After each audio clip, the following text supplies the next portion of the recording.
album ဖြစ်ဖို့ကတော့နှစ်နဲ့ချီပြီးတော့အလုပ်လုပ်ရတယ်ပေါ့နော်စူးစမ်းခဲ့ရပေါ့ဒါလည်းအိမ်မက်တစ်ခုပေါ့နော်ကျွန်တော်က rock ကို crazy မို့လို့ rock တွေများများလေးလှုပ်ထားတယ်ပေါ့ဟုတ်တီးတန့်ကြီးလှုပ်ပြီးတော့ဆိုတာတော့မဟုတ်ဘူးဒါပေမဲ့ဟိုပြောမှဆိုကျွန်မလောလောဆယ်တော့ level နာနေပေါ့နော် level နာနေဆိုအဲ့ကျွန်မမှာ SLE ယောဂါပေါ့နော်အဲ့ပိုးရှိရတဲ့အတွက်အဲ့ဟာ level ကိုတိုက်ခိုက်တော့ကျွန်မမှန်မြောင်းနေကြည့်ရတယ် level နဲ့အဲ့လိုအနေထားမှာနည်းနည်းလေးရရင်တော့ဆိုလိုက်အဲ့လိုလေးပေါ့ဟုတ်တနှစ်လောက်တော့ကျွန်မအချိန်ပေးထားတယ်ပေါ့ဒီခွေထဲမှာတနှစ်လောက်တော့အချိန်ပေးပြီးတော့မှအကောင်းဆုံးပြင်ဆင်ထားတယ် vocal မရရင် vocal ပြန်တော့ဆိုတယ်အဲ့လိုလေးတွေပေါ့ငါတို့စိတ်ကြိုက်တော့လှုပ်ထားတယ်ဒီထဲမှာတော်တော်များများလေးလှုပ်ထားတယ်ပေါ့ဟုတ်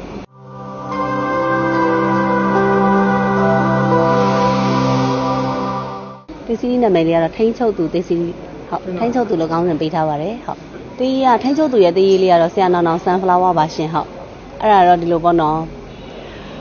ကိုယ့်ရဲ့ဂီတလမ်းကြောင်းမှာပေါ့မှတ်တိုင်လေးတစ်ခုကြံကြံတာပေါ့နော်အဲ့ရွယ်ချက်လေးပါပဲဟုတ်ကဲ့အချိန်လေးယူထားတယ်မှာအချိန်လေးတွေယူပြီးတော့မှတော့အကောင်းဆုံးဖြစ်အောင်တော့ပြင်ဆင်ပြီးတော့လုပ်ထားတာပေါ့နော်ဟုတ်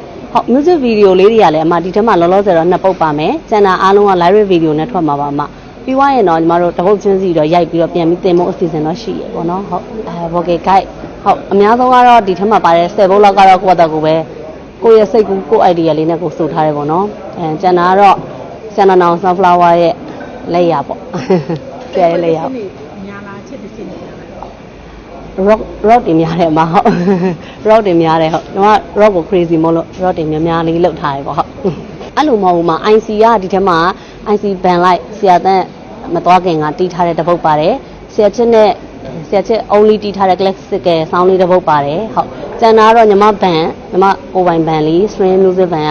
ကတီးထားတဲ့အပုတ်လေး6ပုတ်ပါတယ်ဟုတ်ကျန်တာကတော့runner လေးပါတယ်နော်ဘန်လေးတော့စုံတယ်ပေါ့နော် the plan ဆိုတဲ့ဘန်လေးတစ်ခုလည်းပါတယ်ဟုတ်ကဲ့ပါကိုပိုင်ဘန်လေးကညီမ2019လောက်ကဒီရန်ကုန်မှာဒီလို amplet တွေညီမတို့ဆိုတဲ့အချိန်မှာပေါ့နော်အဲ့ဒီမှာစပြီးတော့မှလုပ်ခဲ့တာပေါ့ကိုပိုင်ဘန်လေးကိုကိုဗစ်တွေဘာတွေဖြစ်တဲ့အချိန်ကျတော့ညီမတို့အားလုံးနားသွားကြရပေါ့အခုပြန်ပြီးတော့ပြန်စပြီးတော့ပြန်ဖွဲ့စည်းတာပေါ့အားလုံးဟုတ်တယောက်တစ်ခွဲစီဖြစ်သွားကြတော့လေဟုတ် album ဖြစ်ဖို့ကတော့နှစ်နဲ့ချီပြီးတော့အလုပ်လုပ်ရတယ်ပေါ့နော်စူးစမ်းခဲ့ရပေါ့ဒါလည်းအိမ်မက်တစ်ခုပေါ့နော်ကျန်တဲ့အတန်လေးကျမှုဆိုင်ရာဆိုတာတော့ဒါတော့အဲ့လိုတီးတန့်ကြီးလှုပ်ပြီးတော့ဆိုတာတော့မဟုတ်ဘူးဒါပေမဲ့ဟိုပြောမှဆိုကျွန်မလောလောဆယ်တော့ level နာနေပေါ့နော် level နာနေဆိုအဲ့ကျွန်မမှာ SLE ယောဂါပေါ့နော်အဲ့ပိုးရှိရတဲ့အတွက်အဲ့ဟာ level ကိုတိုက်ခိုက်တော့ကျွန်မမှန်မြောင်းနေကြည့်ရတယ် level နဲ့အဲ့လိုအနေထားမှာနည်းနည်းလေးရရင်တော့ဆိုလိုက်အဲ့လိုလေးပေါ့ဟုတ် rock ကကြိုက်တာပေါ့နော်ဂီတမျိုးစားတွေအားလုံးကိုတော့ကြိုက်ပါတယ်ဒါပေမဲ့ rock ကိုတော့ကိုကပို့ပြီးတော့ crazy ဖြစ်တာပေါ့ crazy ဖြစ်တယ်အဲ့ဟာဆိုရရင် move ရတယ်ပေါ့ကျန်တဲ့ဥစ္စာကလည်းဒါမဆိုမဖြစ်ဆိုရမယ်ပေါ့နော်ဘောင်းဆောင်ကတော့ဆိုရမှာပေါ့ဟုတ်ကိုဝင်ဘန်းလေးမှာတော့ဒီမှာမန်လီညီမတို့ကကျတော့မန်လီကနေစလာတဲ့လူတွေဆိုတော့လေမန်လီကနေစလာလို့ဆိုတော့မန်လီမှာလည်းကို့အဖွဲ့တွေရှိကြတယ်ပေါ့နော်ရန်ကုန်မှာလည်းတစ်ဖွဲ့ပေါ့အဲ့လိုလေးဘယ်ပဲတော့အဆင်ပြေအောင်လို့ပေါ့ကို့မန်မာလေးနဲ့အတူတူအလုပ်လုပ်တာပေါ့တွဲပြီးတော့တနှစ်လောက်တော့ကျွန်မအချိန်ပေးထားတယ်ပေါ့ဒီခွေထဲမှာတနှစ်လောက်တော့အချိန်ပေးပြီးတော့မှအကောင်းဆုံးပြင်ဆင်ထားတယ် vocal မရရင် vocal ပြန်သွားဆိုတယ်အဲ့လိုလေးတွေပေါ့ငါတို့စိတ်ကြိုက်တော့လှုပ်ထားတယ်ဒီထဲမှာတော်တော်များများလေးလှုပ်ထားတယ်ပေါ့ဟုတ်ပုံစံနဲ့မလိုက်ဘူးလို့ပြောကြတယ်ဆိုလာတဲ့ထွက်လာတဲ့အတန်နဲ့လူပုံစံကအဲ့နည်းနည်း easy ပုံစံပေါက်နေတကယ်တော့ဆိုလိုက်ရင်တော့ rock တွေပဲဆိုချင်တာပေါ့နော်ဒါပေမဲ့လည်းအဆင်ပြေအောင်တော့အကုန်လုံးတော့ဆိုရတာပေါ့ဟုတ်တချင်းစဆိုဖြစ်တာကတော့ငငယ်လေးတွေကပေါ့ဝါသနာပါတာပေါ့နော်ဟုတ်ငယ်တော့အကြောင်းပွဲတွေမှာဆိုတယ်အဲ့လိုနဲ့2008လောက်မှာတည်းနဲ့ဆိုကြမယ်ပြောကြမယ်မှာတော့ပထမတော့ရတယ်ဒါကပြိုင်ပွဲပေါ့ပြိုင်ပွဲလေးမှာတော့သွားဆိုဘူးတယ်ပေါ့အဲ့တော့ကကျောင်းနေရတော့တင်တန်းလေးတက်ရင်လည်းသွားပြေးဆိုတယ်အဲ့လိုနဲ့အဆက်ပြတ်သွားပြီးတော့မှညီမ2019လောက်မှာဒီအနာကောင် amplet လောကထဲမှာညီမစပြီးမှဆိုတယ်ပေါ့နော်ဆိုရင်လည်းမန်လေးကနေရန်ကုန်ရောက်လာတယ်ဆိုင်ရသူ့ရဲ့ cosmetic show ပွဲလေးမှာခေါ်ဆိုတယ်ပေါ့ခေါ်ဆိုတော့ညီမအမှဆိုရင်းနဲ့ဒီရန်ကုန်ကနေပြီးတော့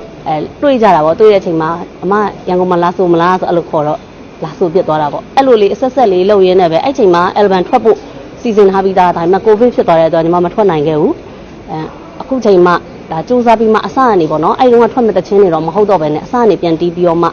တခွေစာလုံးကိုပြန်လဲပြင်ဆင်ပြီးတော့မှအစ်စ်ပြန်ထုတ်တာပါရှင်ကိုပိုင်တန်စင်လေးပါပဲဟုတ်ကိုကထိန်းချုပ်ခံရတာအဲ့တခြင်းထဲမှာတော့ကိုထိန်းချုပ်ခံရတာပေါ့နော်ဆီယာနောင် sunflower အဲ့တခြင်းလေးကိုမတ်တင်စာမော်အတွက်ရေးပေးထားတယ်လို့ပြောတယ်ပြောပြီးမှသမီးဒီခွေလေးလုံမယ်ဆိုတော့ဆရာကသမီးဆိုကြည့်တပုတ်အရင်ရေးပြီးမှနင်းနဲ့ဒါနဲ့လိုက်တယ်သမီးရေ ဒါလေးတော့ဆရာသမီးကိုပေးမယ်သမီးဆိုမလားဆိုတော့ဟုတ်ဆရာသမီးလုံးမယ်ဒီဟာလေးကိုဆိုရင်အဲ့လိုလှုပ်ဖြစ်တာပေါ့ဟုတ်ပြောတာပေါ့နော်ဆရာဒီတချင်ကိုပေးဆိုတော့ပြောတာပေါ့ဟုတ်ပြီးတော့လဲစတိုင်ကလည်းသူ့